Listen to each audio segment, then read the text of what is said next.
share about the life of St. John De Britto. St. John De Britto, who is popularly known as St. Arlananda, he was born in Lisbon city in Portugal in the year 1647 on the 1st of May. He is a Jesuit priest.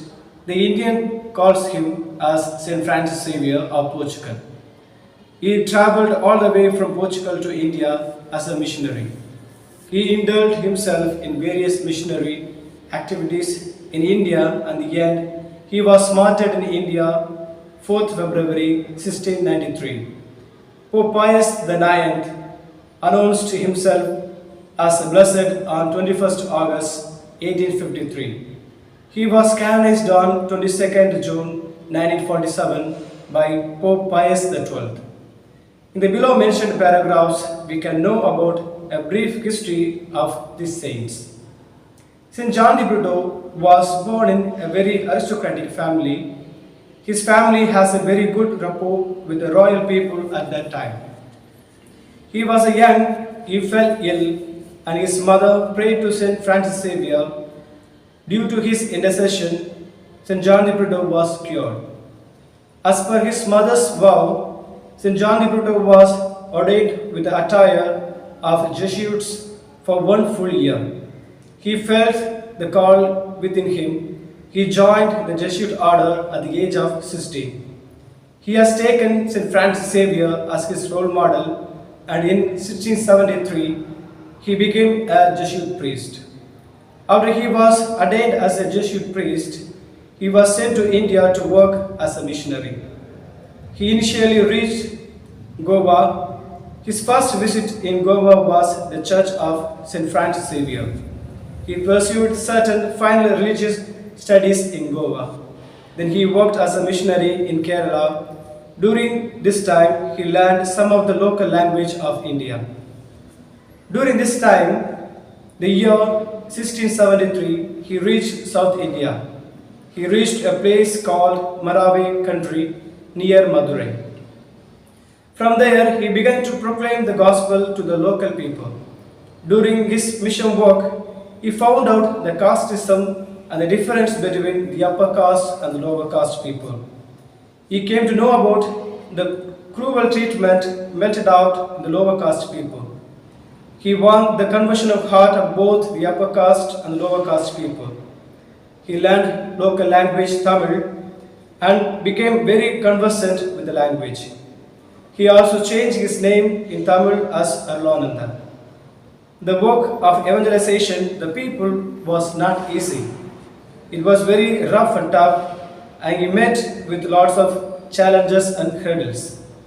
So he was sent back to Portugal after 4 years of his missionary work.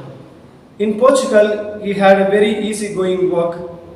He used to teach in universities, teaching to students, and in many dioceses as well. But he had a very great earning to work in Tamil Nadu. So he was sent back to the same place, Marave country. He was doing the missionary work in the midst of hurdles, challenges, and pains.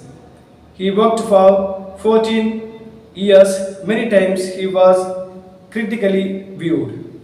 But he did not give up his ardent desire of serving as a missionary in this land. He brought a lot of people to Jesus through his missionary activities. Mostly lower caste people were converted to Christianity. He baptized a lot of people. This irritation on the royal and the upper caste people, and they began to angry with him. They began to see the saint as a threat to themselves. They felt that due to this conversion to Christianity, they may slowly bridge the gap between the upper caste and the lower caste people. He taught in simple Tamil the Catholic faith to the common people to easily understand them.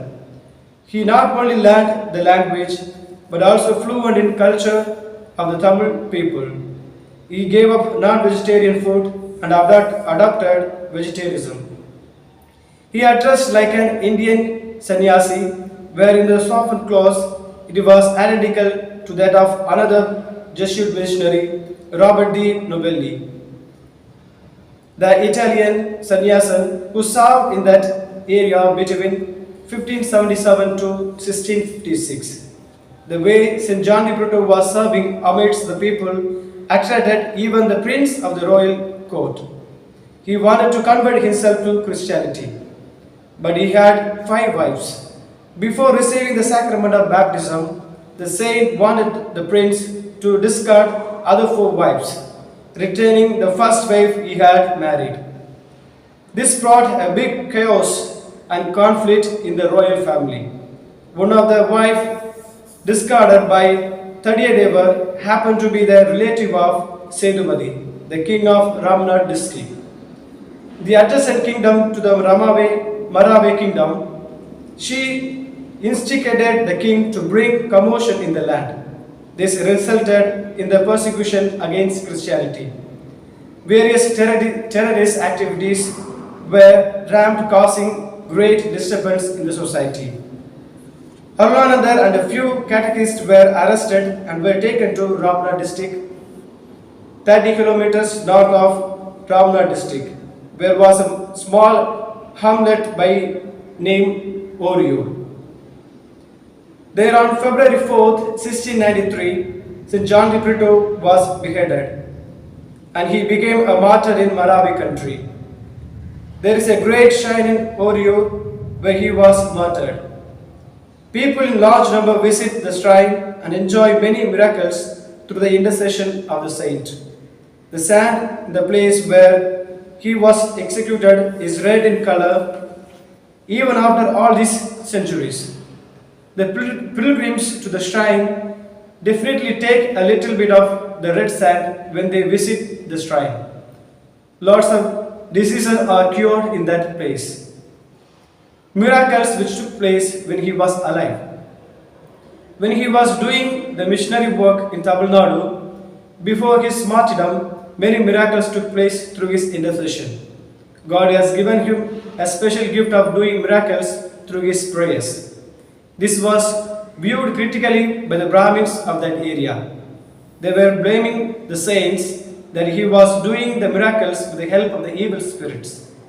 Even the conversation of Tadiyadevan and the prince of Marave country was the result of the miracle performed by the saint. At one time, he was affected with a serious illness.